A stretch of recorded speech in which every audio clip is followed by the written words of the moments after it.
ఎక్టోకార్పస్లో ఏకలింగాశ్రయ జీవులు ఎక్కువ. స్త్రీ తంతువు నుంచి ఏర్పడే బహుబిల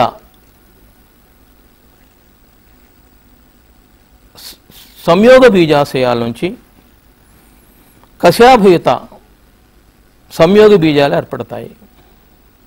అలాగే పురుష సంయోగ బీజత తంతువు నుంచి కూడా బహుబిల సంయోగ బీజాశయాల్లో పురుష సంయోగ బీజాలు ఏర్పడతాయి.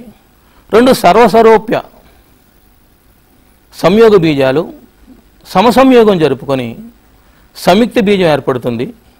ఆ సంయుక్త బీజం మొలకెత్తి మరలా సిద్ధ బీజదాన్ని ఇస్తుంది. సిద్ధ బీజదము ఏకబిల సిద్ధ బీజాశయాల వల్ల కానీ లేదా బహుబిల సిద్ధ బీజాశయాల వల్ల కానీ సిద్ధ బీజాలను ఏర్పరిచి అలైంగికోత్పత్తిని జరుపుకుంటుంది. ఇక రోడోఫైసీలో లైంగిక ప్రత్యుత్పత్తిని చూసినట్లయితే రోడోఫైసీలో అండ సంయోగ పద్ధతిలో లైంగికోత్పత్తి జరుగుతుంది. అయితే ఈ రోడోఫైసీ జాతుల్లో ఉత్పత్తి అయ్యే సంయోగ బీజాలు చలరహితాలు అంటే కశాభరహితాలుగా ఉంటాయి. ఇందులో ఉండే పాలీసైఫోనియా అనే ఒక స్థూల శైవలంలో లైంగికోత్పత్తిని పరిశీలిద్దాం. ఈ పాలీసైఫోనియాల్లో ఉండే కేశకారకాల చివర్లలో దీర్ఘవృత్తాకారంగా ఉండే పురుష సంయోగ బీజాశయాల గుంపులు ఏర్పడతాయి. ఈ పురుష సంయోగ బీజాశయాల్ని స్పెర్మటాంజియములు అంటారు. ఈ స్పెర్మటాంజియములు నుంచి స్పెర్మేషియా అనే పురుష సంయోగ బీజాలు ఏర్పడతాయి. ఇక కార్పోగోనియం లేదా స్త్రీ సంయోగ బీజాశయానికి వస్తే అది కూజా ఆకారంలో ఉండడమే కాకుండా ఆ కూజా ఆకారంలో ఉన్న కార్పోగోనియం ఆవరించి కొన్ని వంధ్యతంతువులు ఒక కవచంగా ఏర్పడతాయి. ఈ కవచములో అగ్రరంధ్రము ఆస్టియోల్ లేదా ముఖరంధ్రం అనే ఒక రంధ్రం ఉంటుంది. ఈ కార్పోగోనియం చివర్లో ఉండే కీలితము ఈ వంధ్య కవచం బయటకు వచ్చి ఉంటుంది. ఇక ఈ కీలితం యొక్క కొన భాగంలో అతుక్కున్న పురుష సంయోగ బీజాలు అండ సంయోగ పద్ధతిని జరుపుకొని ఏర్పరిచిన సంయుక్త బీజం విభజనలు చెంది ఆ సంయుక్త బీజములో ఉండే ద్వికేంద్రక కణములో ఒక ద్వికేంద్రక కేంద్రకము కేంద్రకాల్లో ఒక ద్వికేంద్రక కేంద్రకము క్రింద ఆధార కణం నుంచి ఏర్పడిన సహాయ కణాల్లోనూ చేరుతుంది. ఆ సహాయ కణాల నుంచి గొనుమోబ్లాస్టు తంతువులు అనబడే ప్రత్యేక తంతువులు ఏర్పడి ఆ తంతువులన్నింటినీ కప్పుతూ ఒక ఫలనాంగ కవచం నిర్దిష్టంగా ఉంటుంది. ఈ గొనుమోబ్లాస్టు తంతువుల చివరిలో కార్పోస్పొరాంజియాలు ఏర్పడి కార్పోస్పొరాంజియాల నుంచి ద్వైస్థితిక కార్పోస్పోర్లు ఏర్పడతాయి. ఈ కార్పోస్పోర్లు ఆ ఫలనాంగం నుంచి విడుదలై మొలకెత్తి చతుస్సిద్ధ బీజంగా రూపొందుతాయి. ఈ చతుస్సిద్ధ బీజము స్వరూపంలో అన్ని విధాల సంయోగ బీజాన్ని పోలి ఉంటుంది. ఈ చతుస్సిద్ధ బీజలో చతుస్సిద్ధ బీజ మాతృకణాలు రూపొంది వాటి నుంచి క్షైకర విభజన చెందడం వల్ల చతుస్సిద్ధ బీజాశయ చతుష్కాలు ఏర్పడతాయి. ఈ చతుస్సిద్ధ బీజాశయాలు పగిలినప్పుడు చతుస్సిద్ధ బీజాలు విడుదలై ఆ చతుస్సిద్ధ బీజాలు మొలకెత్తి మరలా ఈ సంయోగ బీజ దశ ఏర్పడుతుంది. అయితే ఇక శైవలాల్లో లైంగికోత్పత్తి గురించి క్లోరోఫైసీని మొదలుకొని రోడోఫైసీ వరకు సంక్షిప్తంగా లైంగికోత్పత్తి విధానాల గురించి తెలియజేయడం జరిగింది. అయితే ఈ లైంగికోత్పత్తి లేదా లైంగికోత్పత్తి జరుపుకోవడానికి కావలసిన లైంగికత్వం ఏ విధంగా ఆవిర్భవించింది అని ఒక్కసారి చూస్తే, మొదట్లో వాతావరణంలో వైవిధ్యాలు అంతగా లేకపోవడం వల్ల, అనుకూల పరిస్థితులే ఉండడం వల్ల అలైంగికోత్పత్తి జరుపుకుంటూ జీవించే జీవులు పరిసరాల్లో ప్రతికూలతల్ని చూశాయి. ఈ ప్రతికూలతల్ని ఈ జీవులు స్పందించి క్షోభ్యతతో అనుకూలన శీలతకై సమసంయోగం జరుపుకున్నాయి. అయితే సమసంయోగం వల్ల జీవుల తేజము, జీవశక్తి పునరుద్ధరణ జరుగుతోంది. అయితే రాను రాను జాతి వికాసానికి, పరిణామానికి జన్యు వైవిధ్యం యొక్క ఆవశ్యకత వచ్చింది. జన్యు వైవిధ్యంలో పరఫలదీకరణ జరిగితే ఎక్కువగా వైవిధ్యం కనబడుతుంది. ఆ జన్యు వైవిధ్యం కోసం లైంగికత్వం ఆవిర్భవించింది.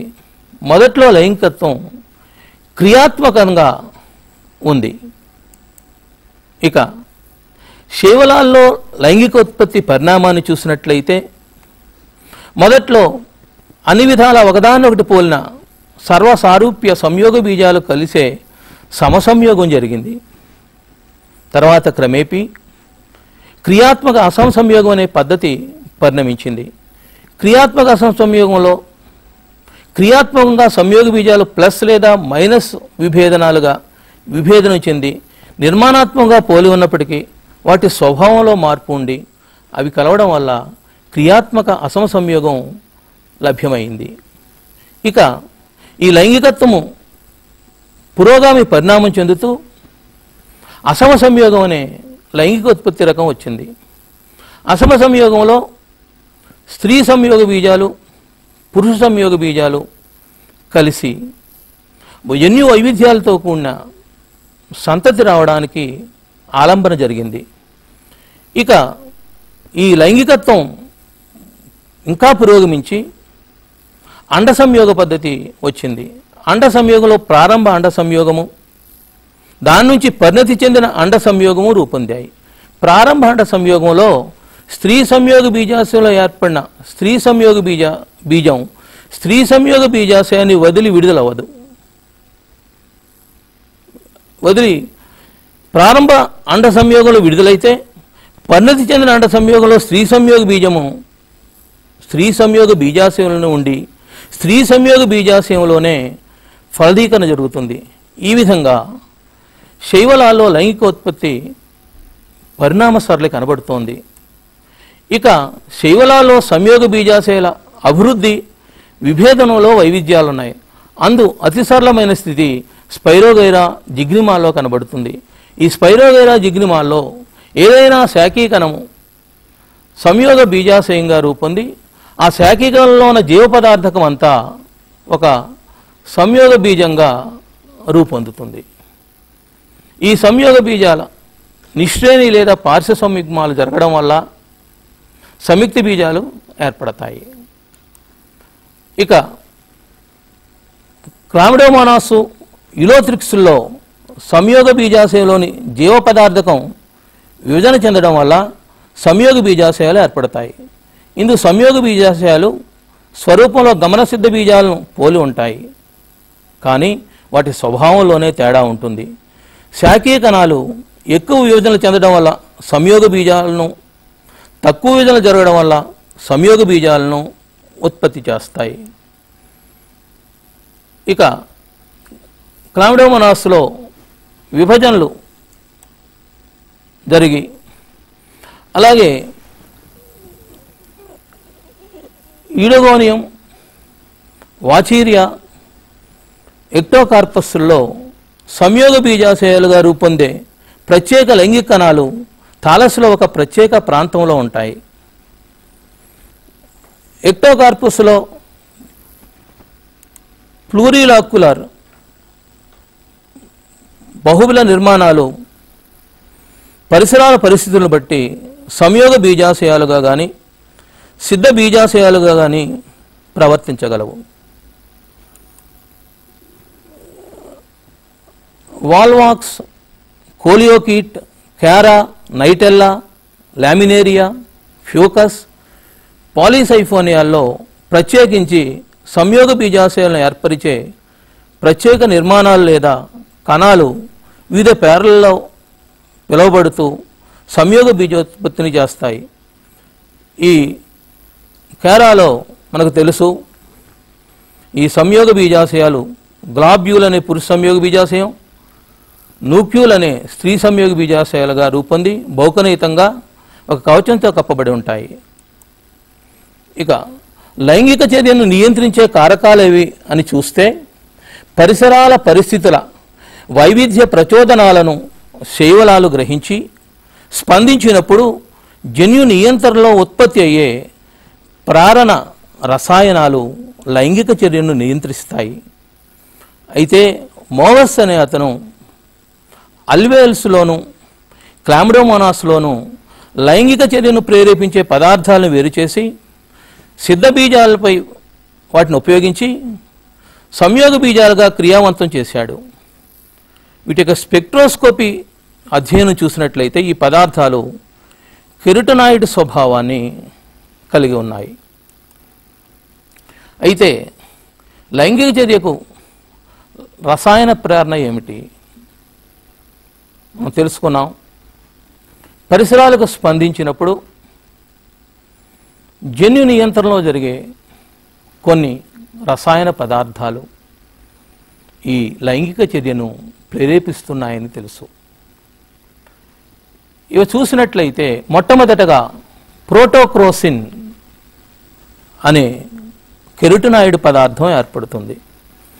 ఈ ప్రోటోక్రోసిన్ ఒక పిక్రోక్రోసిన్ అణువుగను ఒక క్రోసిన్ అణువుగను విడిపోతుంది. ప్రిక్రోక్రోసిన్ అనే అణువు ఒక గ్లూకోజ్ అనే చక్కెరగను, సాఫ్రనోల్ అనే కెరటనాయిడ్ పదార్థంగాను విడిపోతుంది. ఇక క్రోసిన్ చూస్తే క్రోసిన్ జెన్షియోబయోజ్ అనే చక్కెరగను, క్రోసిటిన్ డైమిథైల్ ఎస్టర్లు, ఈ క్రోసిటిన్ డైమిథైల్ ఎస్టర్లు సిస్ రూపంలో కానీ ట్రాన్స్ రూపంలో కానీ ఉండవచ్చు.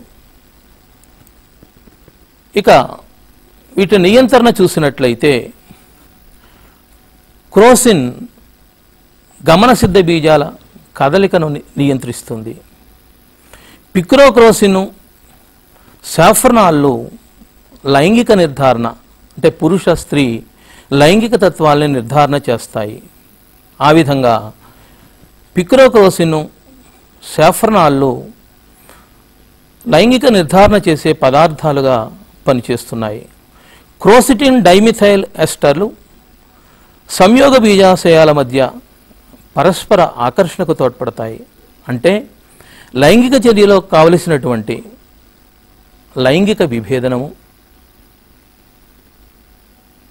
అలాగే లైంగిక సంయోగ బీజాల కదలికలు, లైంగిక సంయోగ బీజాలు ఆకర్షణ, వాటి మధ్య ఒకదానికొకటి కలుసుకోవడం, కలుసుకొని సంయోగం చెందడం అనే ప్రక్రియలన్నీ కూడా ఈ రసాయన నియంత్రణలో జరుగుతున్నాయి.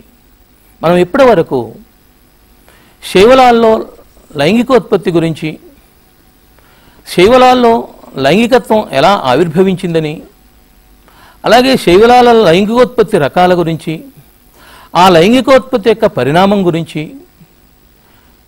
ఆ పరిణామంలో రసాయనాల పాత్ర గురించి తెలుసుకున్నాం.